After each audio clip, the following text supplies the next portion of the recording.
शीतकालीन सत्र खत्म होते ही राजनीति के गलियारों से एक ऐसी तस्वीर सामने आई जिसने सियासी बहस को नई दिशा दे दी है।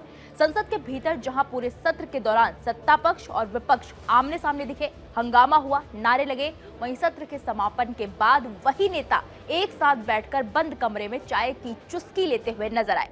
लोकसभा स्पीकर ओम बिरला के कक्ष से आई इस तस्वीर में प्रधानमंत्री नरेंद्र मोदी, रक्षा मंत्री राजनाथ सिंह और कांग्रेस नेता प्रियंका गांधी एक ही टेबल पर बैठे हुए दिखाई देते हैं। प्रियंका गांधी जो वायनाड से पहली बार सांसद बनी है, उन्हें रक्षा मंत्री राजनाथ सिंह के ठीक बगल में सीट दी गई। उनके बगल में खुद प्रधानमंत्री मोदी बैठे हुए नजर आए। इस बैठक में सिर्फ सत्ता पक्ष ही नहीं बल्कि पूरा विपक्ष मौजूद था। तस्वीर में आप देख सकते हैं एनसीपी शरद पवार गुट की सुप्रिया सुले, समाजवादी पार्टी के धर्मेंद्र यादव और राजीव राय, डीएमके के ए राजा, सीपीआई के डी राजा, साथ ही चिराग पासवान, किरण रिजिजू, अर्जुन राम मेघवाल, ललन सिंह और राम मोहन नायडू जैसे केंद्रीय मंत्री भी एक साथ दिखाई दे रहे हैं। इन तस्वीरों को देखने के बाद आपके मन में ये सवाल उठना जायज है कि संसद में हंगामे के बाद अचानक ये सौहार्द क्यों?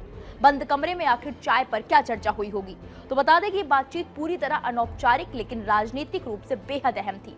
बैठक में संसद के कामकाज, सत्र की कार्यवाही और विधायी प्रक्रिया पर खुलकर चर्चा हुई। मीडिया रिपोर्ट्स के मुताबिक सांसदों ने प्रधानमंत्री के सामने ये बात रखी कि सत्र उपयोगी रहा, लेकिन देर रात तक विधायक पारित करना आदर्श स्थिति नहीं है। सदस्यों ने ये सुझाव भी दिया कि भविष्य में सत्र की अवधि को थोड़ा और बढ़ाया जा सकता है। हल्के फुल्के अंदाज में विपक्ष के लगातार विरोध प्रदर्शन का जिक्र भी हुआ। इस पर प्रधानमंत्री मोदी ने मुस्कुराते हुए कहा कि मैं विपक्ष की आवाजों पर ज्यादा जोर नहीं डालना चाहता था, यानी सियासी कटाक्ष भी था लेकिन मुस्कान के साथ। सूत्रों का दावा है पीएम मोदी और प्रियंका गांधी के बीच वायनाड से जुड़े मुद्दों पर सकारात्मक बातचीत हुई है। नए संसद भवन में सांसदों के लिए एक समर्पित हॉल की मांग भी रखी गई।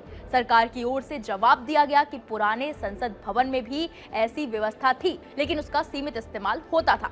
इस पूरी तस्वीर में एक और बात बेहद अहम है। पिछले मानसून सत्र के समापन के बाद जब लोकसभा स्पीकर ने ऐसी ही चाय की बैठक बुलाई थी, तब राहुल गांधी समेत पूरा विपक्ष शामिल नहीं हुआ था। उस बहिष्कार को लेकर प्रधानमंत्री मोदी ने विपक्ष, खासतौर पर कांग्रेस पर निशाना भी साधा था, लेकिन इस बार तस्वीर बदली हुई नजर आई। राहुल गांधी भले ही मौजूद ना हो, लेकिन प्रियंका गांधी का इस बैठक में शामिल होना एक बड़ा सियासी संकेत माना जा रहा है। अब एक और सवाल, ये चाय पर चर्चा होती क्यों है? इसकी शुरुआत किसने की? दरअसल हर संसद सत्र के समापन के बाद लोकसभा अध्यक्ष द्वारा सभी दलों के फ्लोर लीडर्स को चाय पर आमंत्रित करने की परंपरा रही है। इसका मकसद होता है राजनीतिक मतभेदों के बावजूद संसदीय गरिमा बनाए रखना, सदन के संचालन में सहयोग के लिए धन्यवाद देना और अनौपचारिक संवाद के जरिए लोकतांत्रिक संतुलन को मजबूत करना। ये परंपरा औपचारिक रूप से कई दशकों से चली आ रही है और अलग अलग लोकसभा अध्यक्षों के कार्यकाल में इसे निभाया जाता रहा है।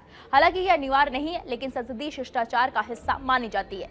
अगर ये सवाल उठ रहा आपके मन में कि क्या हर सत्र के बाद ऐसी बैठक होती है, तो जवाब है अधिकतर सत्रों के बाद होती है, लेकिन राजनीतिक माहौल और दलों के रुख पर निर्भर करता है कि इसमें कौन शामिल होता है और कौन नहीं। इस बार शीतकालीन सत्र के बाद सत्ता और विपक्ष का एक साथ बैठना सिर्फ एक तस्वीर नहीं बल्कि लोकतंत्र की उस खूबसूरती का संकेत है जहां असहमति के बावजूद संवाद जिंदा रहता है। और शायद यही वजह है कि आज संसद के हंगामे से ज्यादा संसद की इस चाय की चर्चा सियासी गलियारों में सबसे ज्यादा हो रही है, क्योंकि लोकतंत्र में बहस जरूरी है लेकिन संवाद उससे भी ज्यादा।